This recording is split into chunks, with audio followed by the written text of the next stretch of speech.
ചാവക്കാട് താലൂക്ക് ആശുപത്രിയിൽ തലവേദനയ്ക്ക് കുത്തിവെപ്പെടുത്തതിന് പിന്നാലെ 7 വയസ്സുകാരന്റെ കാല് തളർന്ന സംഭവത്തിൽ അന്വേഷണം അട്ടിമറിച്ചെന്ന് കുടുംബം. കുറ്റക്കാരെ സർക്കാർ സംരക്ഷിക്കുകയാണ്.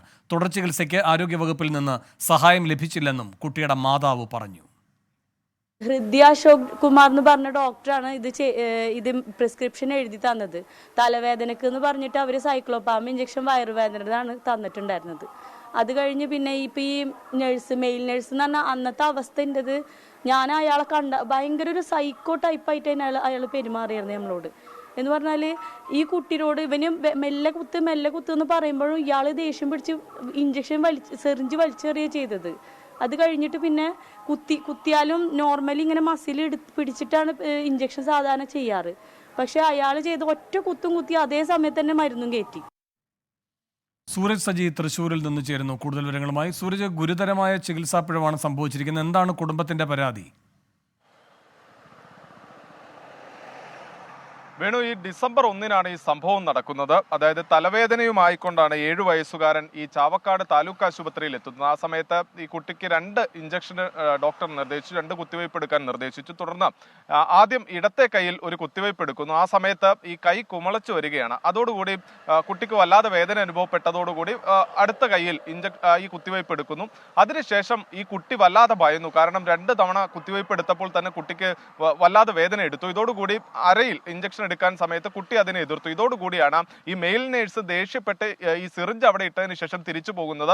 അതിനുശേഷം അമ്മ ഇദ്ദേഹത്തെ അനുനയിപ്പിച്ചു കൊണ്ടുവന്ന് പിന്നീട് ഈ കുത്തിവയ്പ് എടുക്കുന്നു. ആ സമയത്ത് ആഞ്ഞു കുത്തിയതിനെ തുടർന്നാണ് ഈ ഞരമ്പിന് ക്ഷതമേറ്റതെന്നുള്ളതാണ് ഈ സ്വകാര്യ ആശുപത്രിയിൽ ഉൾപ്പെടെ നടത്തിയ പരിശോധനകൾ കണ്ടെത്തിയത്. സംഭവവുമായി ബന്ധപ്പെട്ടുകൊണ്ട് ഈ അന്ന് ഡ്യൂട്ടിയിലുണ്ടായിരുന്ന ഡോക്ടറായ ഹൃദയ അശോകിനെതിരെയും അതുപോലെ തന്നെ ഈ മെയിൽ നേഴ്സായ പ്രജീഷിനെതിരെയും പോലീസ് കേസെടുത്തിരുന്നു. അന്ന് ഈ ആരോഗ്യവകുപ്പ് അടക്കം അറിയിച്ചിരുന്ന ഈ കുട്ടിയുടെ ചികിത്സ സർക്കാർ ഏറ്റെടുത്തുകൊണ്ട് മുന്നോട്ട് പോകും. അതായത് ഈ കുട്ടിക്ക് ഇനി 2 വർഷമെങ്കിലും ഫിസിയോതെറാപ്പി ചെയ്യേണ്ടതുണ്ട്. അതുകൊണ്ട് തന്നെ ഈ ഫിസിയോതെറാപ്പിസ്റ്റിനെ ഉൾപ്പെടെ ക്രമീകരിച്ചുകൊണ്ട് ഈ കുട്ടിയുടെ ചികിത്സയ്ക്ക് സഹായിക്കും എന്നൊരു അറിയിപ്പായിരുന്നു അന്ന് ജില്ലാ ഭരണകൂടവും അതുപോലെ തന്നെ ആരോഗ്യവകുപ്പും എല്ലാം അറിയിച്ചിരുന്നത്. പക്ഷേ മാസങ്ങൾ പിന്നിട്ടിട്ടും ഇതുവരെ ഈ കുട്ടിക്ക് വേണ്ട ചികിത്സാ സഹായം നൽകാൻ പോലും സർക്കാരോ ആരോഗ്യവകുപ്പോ തയ്യാറായിട്ടില്ല. ഇതോടുകൂടി വലിയൊരു സാമ്പത്തിക പ്രതിസന്ധിയിലേക്ക് കുടുംബം പോയിരിക്കുന്നു.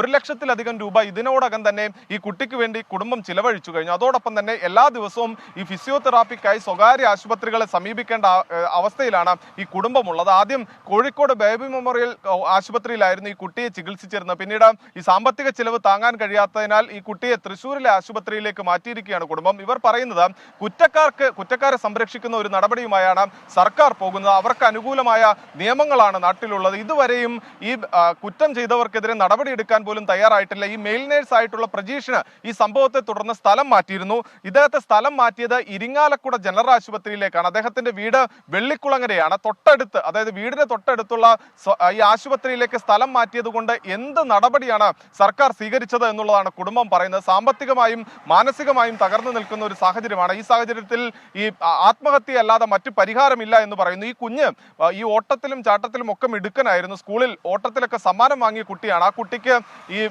അച്ഛൻ ഈ ഒരു സൈക്കിൾ ഉൾപ്പെടെ വാങ്ങി വെച്ചതാണ്. പക്ഷെ ഇന്ന് ആ കുട്ടിക്ക് ഈ കാലുറച്ച് ചവിട്ടി നടക്കാൻ പോലും കഴിയാത്ത അവസ്ഥയിലേക്ക്, അതോടൊപ്പം തന്നെ ഈ ഇടത്തെ കാലിന്റെ വണ്ണം ഉൾപ്പെടെ ശോഷിച്ചു വരുന്ന ഒരു സാഹചര്യം.